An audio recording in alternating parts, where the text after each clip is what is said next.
तेरी सत्ता के बिना हे मुद मंगल मूल, पत्ता भी हिलता नहीं, खिले न कोई फूल।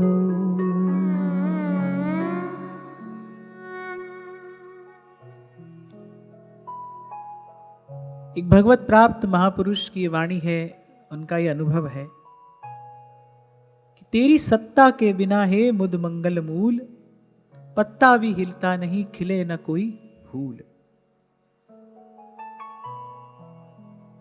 श्री गुरु नानक देव जी महाराज को जब प्रथम अनुभूति हुई, सबसे पहले उन्होंने क्या देखा? देखो, जो देखा वही तो उन्होंने कहा। और सबसे पहले उन्होंने क्या देखा? एक ओंकार, सतनाम, कहते कर्ता एक है, करने वाला वो एक है। इतनी सी बात हमारी ये बुद्धि स्वीकार कर ले, उसी क्षण जीव कर्तापन से मुक्त हो जाए, कर्म के बंधन से छूट जाए। क्योंकि जब तक करता है तब तक फिर भरता भी है, जबकि वास्तविकता यही है, सत्य यही है कि करने वाला कोई एक है, उसी के किए सब हो रहा है। सूरदास जी कहते हैं कियो गोपाल ही को होई, कह रहे जो अपनो पुरुषार्थ मानत तो झूठो है सोई। सूरदास जी कह रहे हैं जो ये कहता है मैंने किया है, मेरे पुरुषार्थ से किया है, बोले वो झूठ कहता है, क्योंकि कियो गोपाल ही को हुई। आपको स्मरण दिलाऊं, कुछ दिन पहले भी मैंने आपसे कहा था कि विचार करो, यदि प्रभु के किए ही होता है, प्रभु के किए ही होना है, तो फिर हम व्यर्थ करने और भरने के द्वंद्व में क्यों पड़े? क्यों ना हम जो कार्य करने के लिए आए हैं केवल उसी को करें। बुद्धिमानी तो यही है। और जिन जिन महापुरुषों के जीवन में गुरु कृपा से, इष्ट कृपा से इस विमल विवेक का प्रकाश हुआ, उन्होंने यही जाना कि भाई आज तक ये व्यर्थ का ही बोझ अपने सर पे रखा था, लग रहा था हम कर रहे हैं, पर करने वाला तो कोई और है।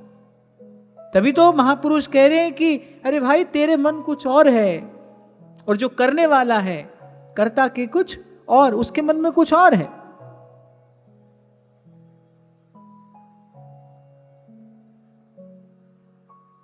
ये बात किस लिए कही जा रही है कि भाई सब करना छोड़कर हाथ पर हाथ धर कर बैठ जाए? ना ना, ये बात इसलिए कही जा रही है कि करिए, लेकिन प्रभु का निमित्त बन के करिए, प्रभु का माध्यम बन के करिए। जो बात अर्जुन को गीता जी में भगवान ने कही कि निमित्त मात्रम भव सव्य साचिन, इस शब्द पर ध्यान देना चाहिए। पहला शब्द है निमित्त और दूसरा शब्द है मात्र।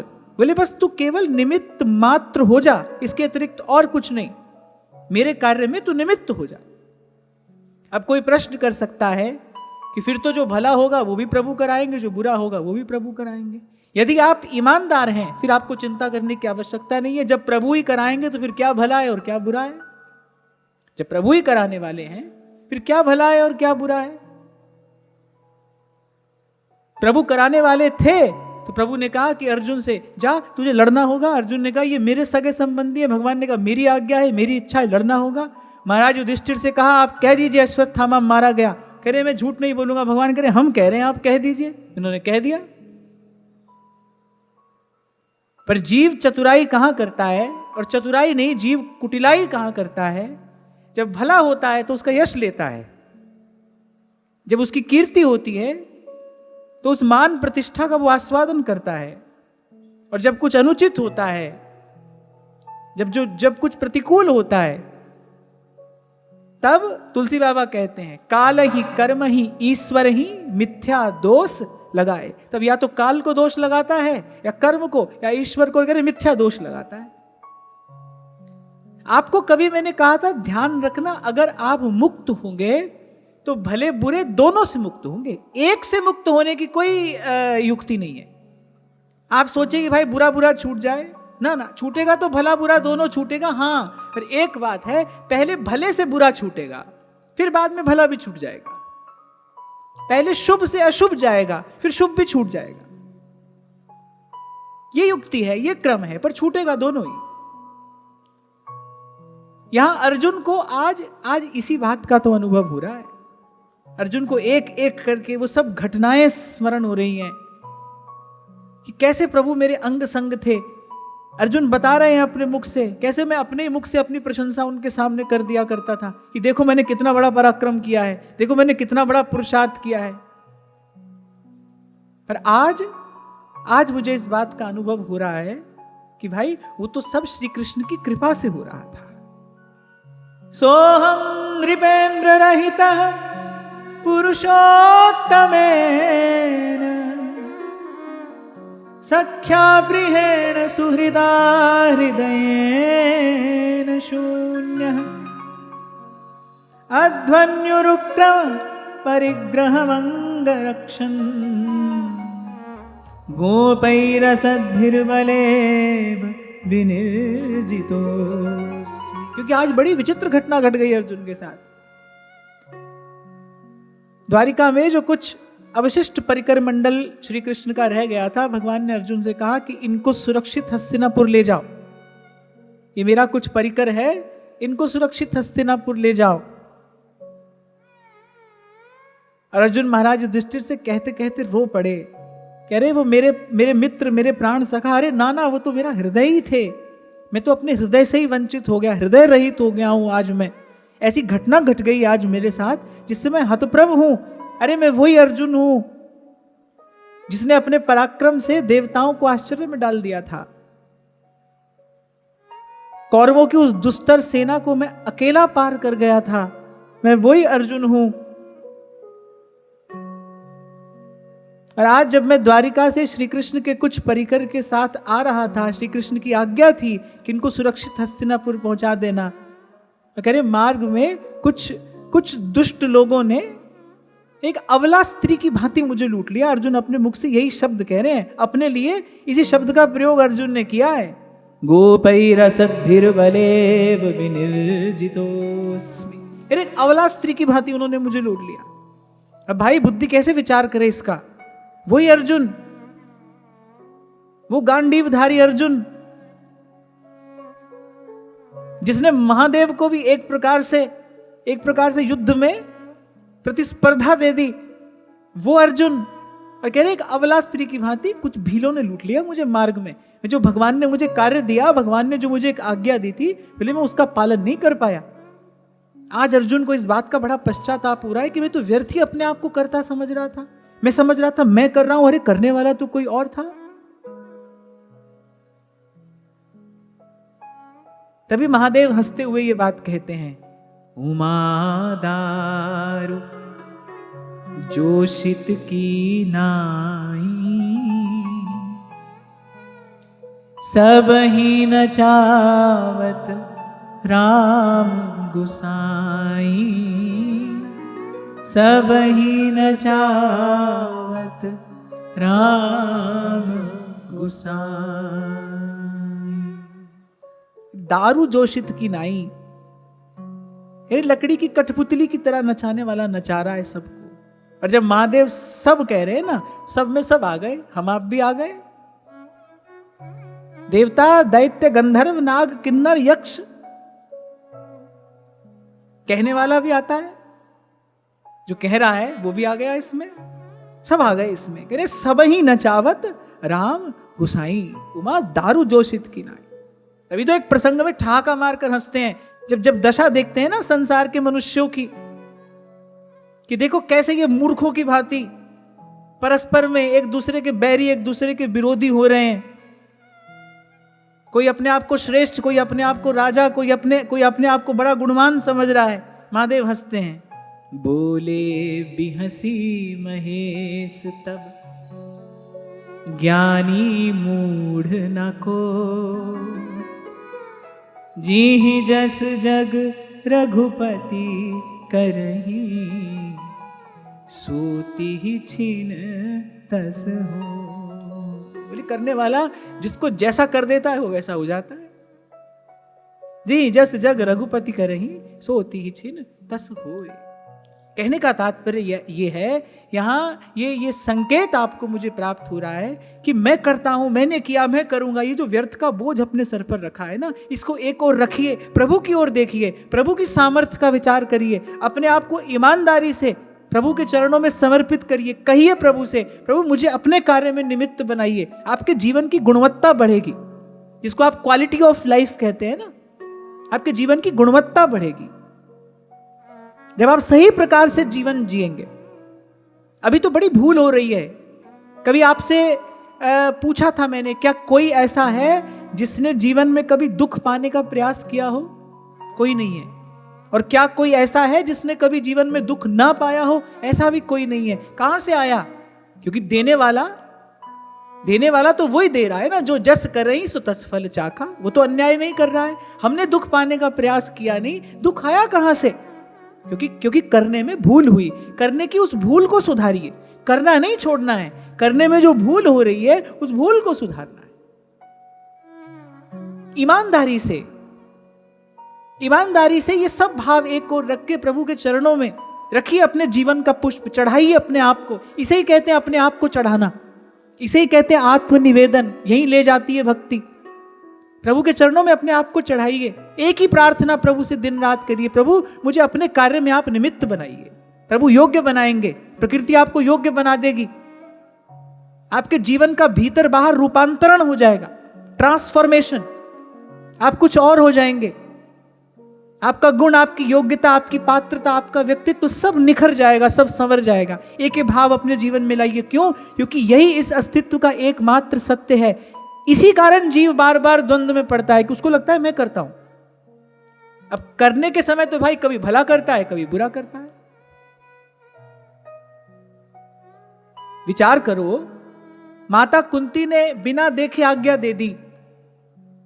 महाराज युधिष्ठिर ने जब कहा कि देखो माता आज भिक्षा में क्या लाए हैं, माता कुंती ने बिना देखे आज्ञा दे दी कि जो लाए हो पांचों भाई आपस में बांट लो। माता का वचन मिथ्या नहीं जाना चाहिए। पांडवों ने कैसा निर्णय लिया, कैसा निर्णय उनको लेना पड़ा। आप विचार करो क्या स्थिति उस समय द्रौपदी की हुई होगी।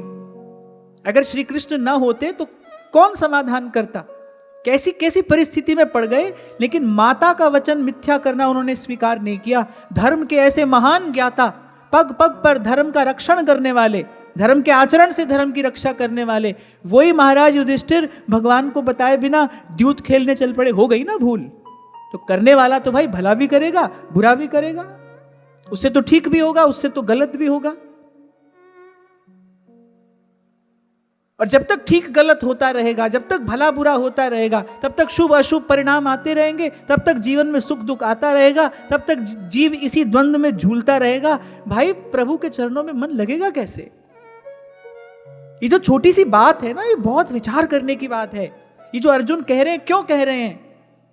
और मैं आपको बार बार ये स्मरण भी दिलाता रहूंगा, हम यहां क्यों बैठे हैं। कहें कथा और अर्थ विचारे। हम तो कथा का अर्थ विचारने के लिए बैठे हैं ना। क्यों हुई ये घटना, क्या कह रही है ये घटना? ये घटना यही कह रही है भाई इस सत्य की ओर देखो। वही अर्जुन और कह रहा है एक अबला स्त्री की भांति कुछ भीड़ों ने लूट लिया मुझे। आगे अर्जुन स्पष्ट कर रहे हैं। महाराज युधिष्ठिर ये बात समझे नहीं, क्योंकि ये बात विश्वास करने की नहीं थी। कौन मानेगा? थोड़े से भीलों ने अर्जुन को लूट लिया। पूरे भारतवर्ष में जिसके जैसा कोई धनुर्धारी नहीं है। द्रोणाचार्य का वो श्रेष्ठतम शिष्य, अनेक अनेक देवताओं से जिसने आशीर्वाद पाया है, भगवान जिसके रथ के सारथी बने हैं, बोले उसे कुछ भीलों ने लूट लिया। ये बात कोई कैसे मानेगा? जब अर्जुन ने ये बात कही ना, तो महाराज युधिष्ठिर समझे नहीं। अर्जुन ने आगे स्पष्ट किया, तद्वै धनुस्तैषवः सरथो हयास्ते सोहम रथी नृपतयो यतानमन्ति सर्वं क्षणेन तदभूदसदीश रिक्तम् भस्मन् हुतं कुहकराधमिवोक्तमुष्या। अर्जुन ने कहा देखिए महाराज, वही धनुष है, वही रथ है, वही मेरा तरकस है, और मेरे रथ में वही घोड़े हैं। और बोले उस रथ का रथी भी मैं ही हूं। बोले सब कुछ तो वही है, सब कुछ वही, वही रथ, वही घोड़े, वही उस रथ का रथी, वही गांडीव, वही बाण। मैं वही अर्जुन हूं, बड़े बड़े राजा जिसके चरणों में आकर और सहज में ही प्रणाम करके अपना सारा राज वैभव रख देते थे, मुझसे युद्ध नहीं करते थे। अर्जुन द्वार पर सेना लेकर खड़ा है, बस इतना सुनते ही बड़े बड़े पराक्रमी राजा अपना सब राज वैभव लाकर मेरे चरणों में रख देते थे, वही मैं हूं। और अर्जुन कह रहे हैं कि नहीं, श्री कृष्ण के बिना ये एक क्षण में वैसे ही निस्सार हो गया, श्री कृष्ण के बिना ये सब कुछ वैसे ही निष्प्राण हो गया। 3 बात अर्जुन कह रहे हैं, बहुत ध्यान से सुनना। अर्जुन ने कहा जैसे राख में डाली हुई आहुति व्यर्थ हो जाती है, आहुति अग्नि में डाली जाती है, राख में नहीं, है ना। अरे जैसे राख में डाली हुई आहुति व्यर्थ हो जाती है, जैसे बंजर भूमि पर डाला हुआ बीज व्यर्थ हो जाता है। और तीसरी बात अर्जुन कह रहे जैसे कपट से की हुई सेवा भी व्यर्थ हो जाती है, ऐसे श्री कृष्ण के बिना मेरा जीवन भी व्यर्थ हो गया, निस्सार हो गया। यहां एक बात और विचार करने की है, ये जो कपट से की जाती है ना सेवा, कुछ प्राप्त करने के लोभ से, लाभ के लोभ से, मन में कुछ स्वार्थ रखकर, मन में कुछ दुराव रखकर जो सेवा की जाती है, अर्जुन कह रहे वो सेवा व्यर्थ हो जाती है, उस सेवा में कोई सार नहीं है। ये बात भगवान को भी कहनी पड़ी थी नवदा भक्ति का उपदेश करते हुए। चौथी भगति मम गुणगन करही कपट तज गा। चौथी भक्ति मम गुणगन करही कपट तज गान, कपट छोड़कर। और यहां अर्जुन कह रहे हैं अगर सेवा कपट के साथ कर रहे हो तो बोले सेवा व्यर्थ हो जाएगी। कैसे व्यर्थ हो जाएगी? जैसे बंजर भूमि पर डाला हुआ बीज व्यर्थ हो जाता है, जैसे राख में डाली हुई आहुति व्यर्थ हो जाती है, ऐसे ही गुरुजनों की, इष्ट की, संत जनों की सेवा यदि कपट पूर्ण हृदय से की जाए तो व्यर्थ हो जाती है। और कपट क्या है? गुरु से दुराव कपट है। कपट क्या है? गुरु से कुछ भी दुराना, ये कपट है। क्योंकि जब आप छिपाते हैं, बहुत ध्यान से सुनना, बड़ी सूक्ष्म सी बात बता रहा हूं मैं आपको, जब आप गुरु से कुछ छिपाते हैं तब आप यही सोचकर तो छिपाते हैं छिपा लेंगे, भाई इनसे हम छिपा लेंगे, तभी तो छिपा रहे हो। इसका मतलब गुरु में आपकी साधारण बुद्धि तो है, गुरु में आपकी मनुष्य बुद्धि तो है। और कबीर कह रहे गुरु को मानुष जानते तेनर कहिए अंध। बोले जो गुरु को मनुष्य जानता है, बोले वो तो अंधा है, वो तो जम के फंद में पड़ेगा ही पड़ेगा। जब आप छिपा रहे हो यही सोचकर तो छिपा रहे हो कि भाई ये कुछ नहीं जानते, हम छिपा लेंगे, इनको खबर भी नहीं पड़ेगी। और जब आप ऐसा विचार करते हो तब आपको यही तो लगता है ना भाई साधारण हमारे जैसा मनुष्य ही तो है। और गुरु में जिसकी मनुष्य बुद्धि है, जो गुरु को मानुष जानते तेनर कहिए अंध, तो गुरु से जो दुराव है वो कपट है। इष्ट की सेवा में प्रभु से प्रभु के अतिरिक्त कुछ और मांगना, ये जीव का कपट है। जब आप प्रभु की सेवा करते हो और प्रभु से प्रभु के अतिरिक्त कुछ और चाहते हो, किसी लाभ के लोभ से प्रभु की सेवा स्तुति करते हो, कि प्रभु से किया गया कपट है। गुरु से छिपाना, ये गुरु से किया गया कपट है। क्षुद्र लाभ के लोभ से की गई सेवा, ये कपटपूर्ण सेवा है, ये दूषित सेवा है। और जैसे सड़ा गला फल भगवान के चरणों में नहीं चढ़ाया जाता, कोई दे भी दे, पुजारी के हाथ तक पहुंच भी जाए तो पुजारी भगवान के सन्मुख नहीं ले जाएगा, उसको एक और करके रख देगा, उसका ये कर्तव्य है।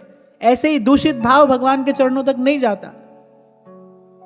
अब अपने मन में आदमी सोचता रहता है भाई हमको तो बहुत साल हो गए भजन करते हुए, हमको तो बहुत बरस हो गए सेवा करते हुए, संतों की सेवा करी, ये मिला। कपटपूर्ण सेवा व्यर्थ हो जाती है, उसका कोई लाभ नहीं मिलता, उसका एक हानि उसकी अवश्य होती है। व्यक्ति को इस बात का अभिमान और हो जाता है कि देखो मैंने कितने बरस सेवा करी। तो यहां ये बात बड़ी विचार करने की। अर्जुन ने 3 बातें कही, कह रहे मेरा जीवन वैसे ही सार शून्य हो गया, सार शून्य। जब महाराज युधिष्ठिर नहीं समझे ना, क्या कह रहे हो, तुमको हरा दिया कुछ भीलों ने, कैसी बात कह रहे हो, तुम भगवान के परिकर की रक्षा नहीं कर पाए।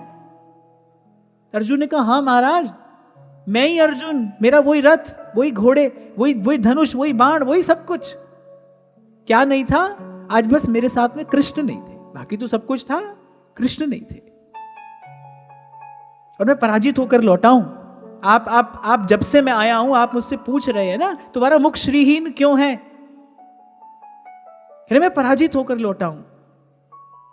मुझे मुझे मुझे भान हो रहा है, मैं अनुभव कर रहा हूं कि आज तक कितना व्यर्थ का अहंकार मैंने पाल रखा था, कितना बोझ मैंने अपने सर पर रखा था। ज्ञान ध्यान किछ करम ना जाना, सार ना जाना तेरी, सब तो वड्डा सतगुरु नानक, जिस पत राखी मेरी, जिस कर राखी में। इसलिए मैंने कहा ये जो छोटा सा भाव है इसका विचार करना। आप करते जाओ पर किए हो तो नहीं रहा है।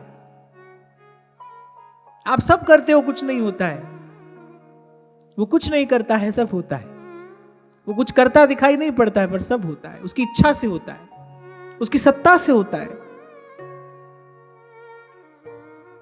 जब आपका संकल्प पवित्र हो जाएगा तब आपका संकल्प दैवी संकल्प हो जाएगा, ईश्वरीय संकल्प हो जाएगा। और भगवान के काम में सेवा करना, भगवान के काम में सहयोग करना, ये तो प्रकृति का कर्तव्य है। धर्म ये प्रकृति की प्रकृति है। जो प्रभु का कार्य करेगा प्रकृति उसमें सेवा भी करेगी, प्रकृति उसमें सहयोग भी करेगी, प्रकृति उसको सफल होने का आशीर्वाद भी देगी। जो प्रभु का कार्य करेगा, जो स्वार्थ के लिए जिएगा वो करेगा और भरेगा और मरेगा। उसका सत्य तो यही है। और यहां देखो, यहां तो इस बात का दर्शन हो रहा है, राई पर्वत करे करे पर्वत की राई। अगम अपार प्रभु की लीला है, कौन बुद्धि से इसका पार पा सकता है। यहां पर यहां यह जरूर विचार करना चाहिए कि अर्जुन को यहां पर निमित्त ही बनाया गया है। अर्जुन को सब कार्य में भगवान ने निमित्त बनाया ना। गीता का उपदेश देने में अर्जुन निमित्त बने, सब कार्यों में अर्जुन को निमित्त बनाया। तो आपको मुझे जीव मात्र को ये संदेश देने के लिए भी यहां अर्जुन को भगवान ने निमित्त ही बनाया है। अर्जुन को कोई अहंकार नहीं है। ये जो अर्जुन के साथ हुआ, आप विचार करो, 10 दिशाओं में अर्जुन की कीर्ति पताका फहराने के बाद अंत में भगवान उसको गोपों से हरा रहे हैं। अर्जुन का प्रेम देखो श्री कृष्ण के प्रति कैसा होगा। अर्जुन को ऐसी अद्भुत कीर्ति देकर एक छोटी सी घटना, एक क्षत्रिय के लिए पराजित हो जाना, ये कितनी बड़ी घटना है उसके जीवन की। सारा जीवन जीतने के बाद अंत में अर्जुन को हरा दिया। मैं तो इस बात का भी विचार कर रहा था भाई कि अर्जुन का भी कैसा प्रेम श्री कृष्ण के लिए होगा कि यहां से जाते जाते श्री कृष्ण पर अर्जुन ने अपनी कीर्ति भी न्यौछावर कर दी।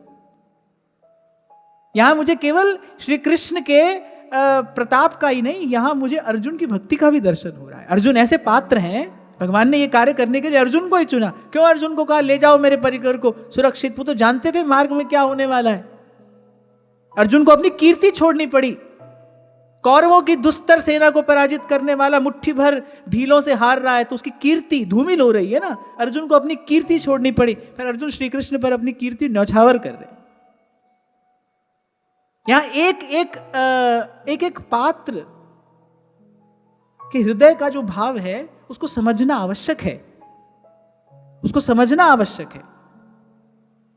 इसीलिए अर्जुन के रथ के सारथी बने।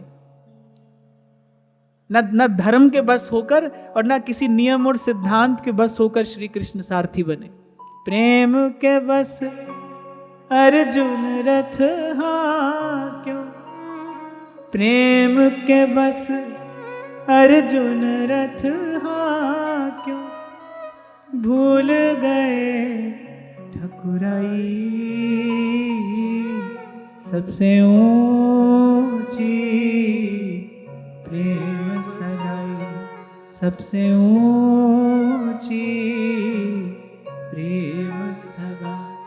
इसलिए मैंने कहा भाई, ना धर्म के बस होकर, ना नियम के बस होकर, न कर्म के बस होकर, प्रेम के बस अर्जुन रथा। अर्जुन के हृदय का जो प्रेम है ना, वो बार बार विवश करता है श्री कृष्ण को। वो ठाकुर जी को अपने आसन पर टिक कर बैठने ही नहीं देता। भक्त के हृदय का जो भाव होता है ना, वो ईश्वर को अधीर कर देता है। भगवान दौड़ने को, भागने को व्याकुल हो जाते हैं, विवश हो जाते हैं भगवान।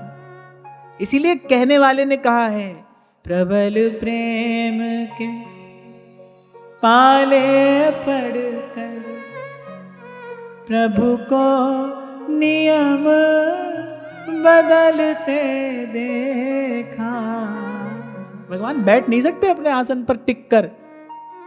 जब कोई भाव से पुकारता है उनको, जब कोई आकर कहता है उनके सन्मुख कि आपका हूं मैं, संभाल करिए मेरी,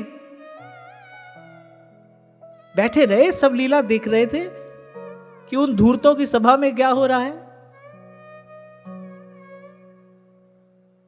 और जैसे ही द्रौपदी ने हाथ उठाया, अभी गोविंद तो कहा नहीं था, केवल गो कहा था।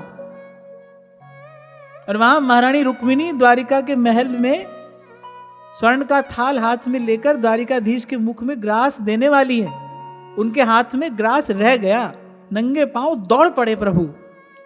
इसीलिए किसी कहने वाले ने कहा, अरे आधे नाम पे आते हैं, कोई हो बुलाने वाला, कोई बुलाए तो आधे नाम पर आता है, आज भी आता है। और ये उसका बिरध है, वो आता रहेगा। अधीर हो जाते हैं भगवान, जबकि विशुद्ध प्रेम से आर्त होकर जब उनको पुकारता है, उनका एक नाम आर्त बंधु है। जब ऐसे कोई पुकारता है उनको, तो वो बैठे नहीं रह सकते। अर्जुन के प्रेम के बस अर्जुन का रथ हाँका। अर्जुन को उसी प्रेम का ही तो स्मरण हो रहा है। कोई बड़ा प्यारा, जिसने हमको बड़ा स्नेह दिया हो, बड़ा प्रेम दिया हो, उससे वियोग हो जाए, तो उससे मिला हुआ स्नेह है, उससे मिला हुआ प्रेम बार बार हृदय को भिगो देता है ना।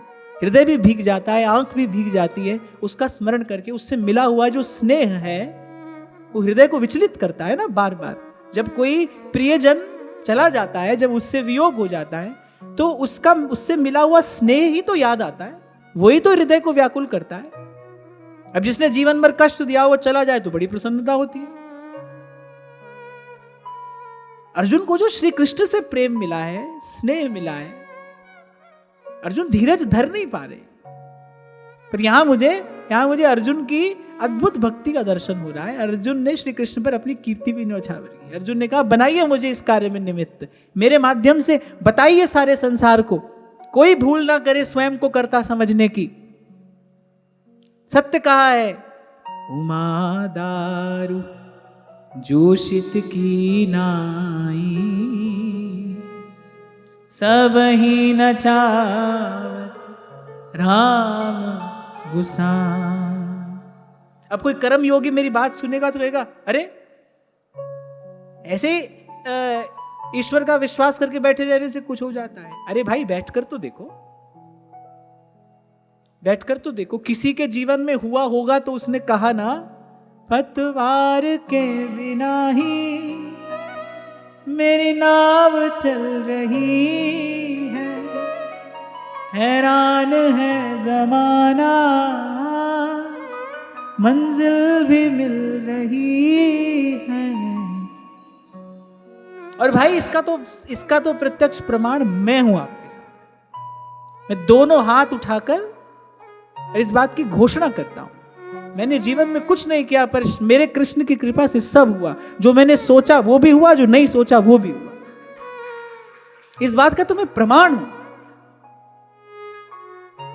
पतवार के बिना ही मेरी नाव चल रही है, और हैरान है जमाना, मंजिल भी मिल रही है।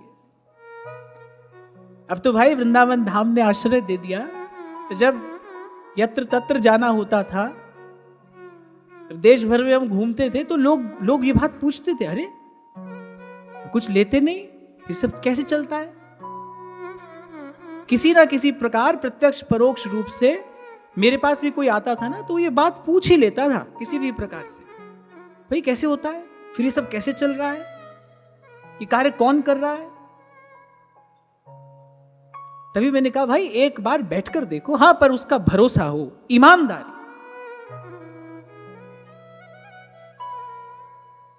अरे जब कोई साधारण किसी उदार व्यक्ति का विश्वास करके बैठ जाता है ना, तो उस उदार व्यक्ति के हृदय में हलचल होती है, भाई ये व्यक्ति मेरे भरोसे बैठा है, मैं करूं इसका जो कर सकता हूं, जो मेरी सामर्थ्य में है वो तो इसका कार्य मैं करूं। एक साधारण सा सज्जन व्यक्ति भी अपने आश्रित व्यक्ति को छोड़ता नहीं। स्वामी श्री राम सुखदास जी महाराज ये बात नेत्रों में जल भर कर कहा करते थे। कहते थे, अरे बच्चा माँ को पुकारता है, एक जन्म की माँ भी बच्चे की पुकार सुनने के बाद बैठी नहीं रह सकती। भगवान तो जन्म जन्म की माँ है, वो तो जीव की जन्म जन्म की माता है। जीव पुकारेगा, भगवान कैसे बैठे रहेंगे? भगवान बैठे नहीं रहते। इसलिए कभी मैं आपसे कहा करता था, भगवान को खोजिए मत, भगवान को पुकारिए। कहीं जाने की आपको आवश्यकता नहीं है, कहीं पूरब पश्चिम उत्तर दक्षिण दाएं बाएं कहीं खोजने की आवश्यकता नहीं। कबीर तो कहते, मोह को कहा ढूंढे बंदे, मैं तो तेरे पास हूं। भगवान को खोजने की आवश्यकता नहीं है, भगवान को तो बस सच्चे हृदय से, आर्त हृदय से पुकारिए। भगवान आर्त बंधु हैं। आपको एक पग भी कहीं नहीं जाना, आपको हाथ भी नहीं हिलाना। फिर ईमानदारी से, honesty is the best policy, कपट ना हो। चौथी भक्ति मम गुणगन करही कपट तज गान। सब लज्जा भगवान को, क्यों बिगड़े व्यवहार। कैसी कैसी अनुकूल प्रतिकूल परिस्थितियां जीवन में आती रही, उसने अनुकूल में भी संभाला, उसने प्रतिकूल में भी संभाला।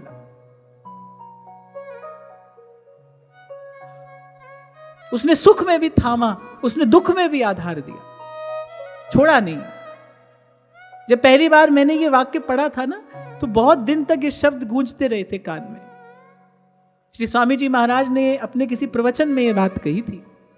अरे एक जन्म की मां भी ना बच्चा रोकर अगर पुकारता है, मां कितना भी महत्वपूर्ण कार्य क्यों ना कर रही हो, कितने भी जरूरी काम में क्यों ना लगी हो, पर बच्चे का स्वर सुनकर मां धीरज नहीं धर सकती। एक पल को बाप बैठा रहेगा, पर मां नहीं बैठ सकती है। अरे बोले, एक जन्म की मां भी दौड़ी आती है, भगवान तो जन्म जन्म की मां है, वो तो जन्म जन्म की माता है। यही बात तो मीराबाई सा कहती थी।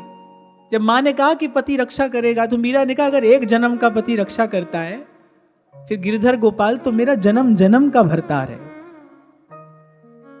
फिर तो ऐसे बरने के बरूं जो जन्मे और मर जाए, फिर तो ये मेरे जन्म जन्म के भरतार हैं। बस करिए इतना कि दो बात जो प्रभु को अच्छी नहीं लगती ना, मोहे कपट छल छिद्र न भाव। अंतर मन का मार्जन तो आपको करना पड़ेगा ना। कर ले दिल दी सफाई, जे दीदार चाहिदा, वे तू जहान तो की लैणे, तेनू यार चाहिदा। दिल की सफाई तो करनी पड़ेगी ना भाई। इसलिए मैंने कहा कहीं जाना नहीं है, कहीं दौड़ लगाने की आवश्यकता नहीं। हाँ भाई, पुण्य चाहिए तो तीर्थों में जाओ, धर्म करो, कर्म करो, अनुष्ठान करो, सब करो। अगर पुण्य की इच्छा है, स्वर्गवासी होना है तो करो। अब प्रभु के प्रेम की इच्छा है, दरस तेरे की प्यास मन लागी। बुद्धि निर्मल हो गई है, अब कुछ और नहीं चाहती, केवल दरस की प्यास है। फिर कहीं नहीं जाना है भाई, फिर कहीं जाने की कोई आवश्यकता नहीं है। फिर जो घट घट में रमता है, किसी दिन आपके भाव पर रीझ कर, किसी दिन आपकी पुकार सुनकर स्वयं आप तक आ जाएगा। वो आपको ढूंढता हुआ आप तक आ जाएगा।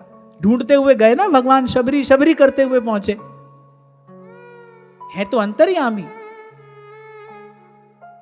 पर भगवान कहते हैं, भाई ये यथा माम प्रपद्यन्ते तांस तथैव भजाम्यहम्। भगवान कहते, भाई इसने जन्म जन्म हमको खोजा है, थोड़ा हम भी इसको खोजें।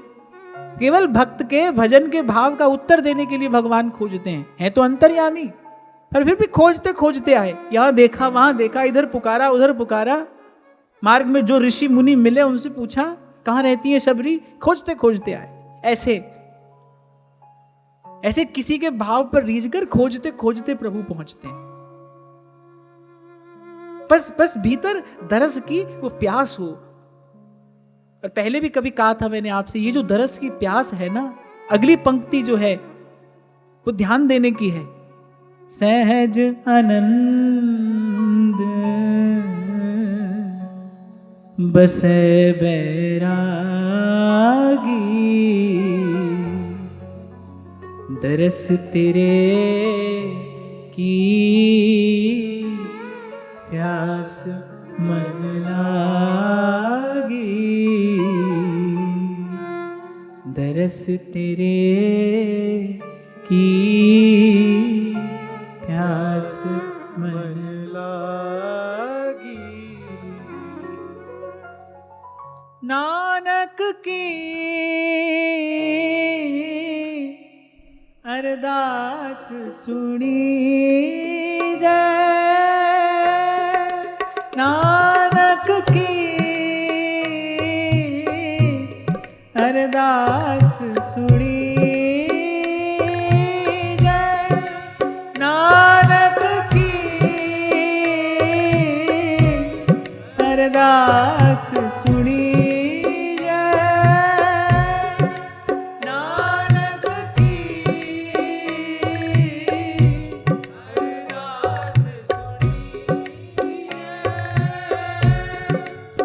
केवल नाम हृदय मह दीजै, केवल नाम हृदय मह दीजै, दरस तेरे की प्यास मन लागी,